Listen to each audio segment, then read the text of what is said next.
been a little bit since I've updated folks on stuff going on at the homestead. Brian, thankfully, weed-eated all of the weeds growing between the paths in the garden. I'm going to try, very desperately try, in the next couple of days to lay more fabric down over these weeds and put some mulch down. Our local Walmart had mulch on clearance, and so I have a bunch of it in the back of my truck right now. I've been fighting squash bugs like crazy.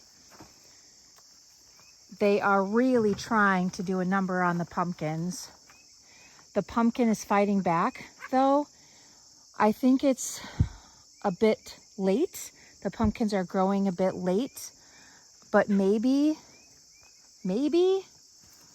it'll be okay. I'm not quite sure. You can see this vine right here is dead from the squash bugs. But we have a pumpkin growing right there. And we have a few more little babies. Now this is August, so it's kind of late for them to get started, but we'll see. I did lose every single zucchini and squash plant. There's one right there. It really didn't survive the onslaught of the squash bugs. I've noticed these purple beans are really vigorous. I thought for sure these would be dead by now. They're still producing. So next year, I'm going to grow more of these purple beans for sure. I only have this small area of them, and they've been doing awesome. This patch of green beans, I did plant a succession green beans, but not all of them seem to be growing. Some of them are. There's a new baby plant and right there. So this is the sweet potato bed. I want to talk to you a little bit about these sound, whatever you call these things. This thing here. I am incredibly impressed with it. I don't know if you can hear that sound. I can hear it with my ears. Hopefully you can hear it. But by this time last year, these were all eaten by animals. They are not touched by animals. So that's good. I can only think that this thing works. I have another one in the front of the garden. Pulling out that weed. I have down here, if you can see, I put alfalfa pellets down there because I can't remember where I read it, but somewhere I read that alfalfa is a really good fertilizer for sweet potatoes. I hope I'm not wrong about that. I just did that off of memory.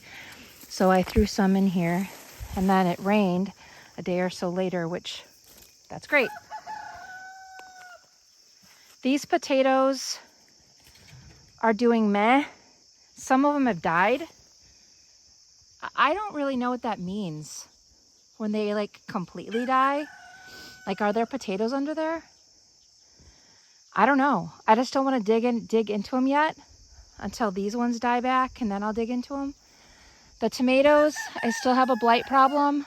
The tomatoes are not getting very big, but I have a lot of tomatoes. I'll show you where I have them ripening on my back porch. And I have a lot already in the freezer, which is awesome. I have a succession planting of bush beans. This is where the garlic was. There and there. They're doing great. Hot peppers are doing pretty good. Sweet peppers are not. Watermelon, not. Herbs are doing great. I have medicinal herbs over here. They're doing pretty all right. My melons, not okay. Not okay at all. These weeds did not get, oops, I forgot to tell Brian to come over here to get these weeds. I've planted some pole beans here. That's the melon plant. I cantaloupe. Pretty much killed it. Beans over here, doing pretty good. I also had melon over here. A lovely sunflower that popped up. My basil is doing awesome. I wish I had a freeze dryer. I cannot wait to harvest. I have basil going out my ears. You guys, it smells so good. Oh my gosh, it just smells divine. So it's a mixed bag with the garden this year. I can't completely complain because I've got good harvests of hot peppers. This one, I forget what this is called. It's beautiful. I grew it from seed. I don't see its tag, unfortunately. It is absolutely a gorgeous plant. I gotta find out what this is and plant more of it next year. But yeah, that's the garden. I can't really complain. So I think that's a win.